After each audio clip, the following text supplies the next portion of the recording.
শেখ হাসিনার পতন আমাদের আংশিক বিজয়। আমাদের চূড়ান্ত বিজয় অর্জিত হবে তখনই যখন আমরা এই শেখ হাসিনার ফ্যাসিবাদকে, তার এই শেকড়কে আমরা উপড়ে ফেলতে পারবো। আমাদের শেকড় উপড়ে ফেলার লড়াই কিন্তু বর্তমানে চলছে। সেই জায়গা থেকে শেখ হাসিনার যেসব দোসর যারা এখনও ক্ষমতার চেয়ারে বসে রয়েছে, সেসব দোসরদেরকে চিহ্নিত করে করে তাদেরকে সেখান থেকে সরানো এবং দেশপ্রেমিক যারা দেশকে নিয়ে চিন্তা করে সেসব ব্যক্তিদেরকে সেখানে বসিয়ে আমরা রাষ্ট্রের সংস্কার করব।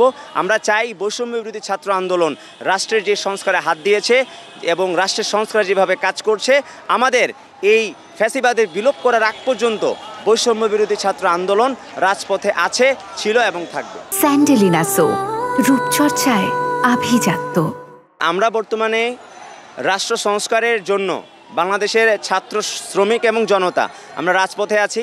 আমরা চাই আমাদের আপাত যে সংকটগুলো বর্তমানে বাংলাদেশে দৃশ্যমান, সেই সংকটগুলো মোকাবেলা করতে পরবর্তীতে বৈষম্য বিরোধী ছাত্র আন্দোলন রাজনৈতিক ফোরামে কোনো একটি শক্তি হিসেবে আবির্ভূত হবে কিনা সেটি আসলে সময় বলে দিবে।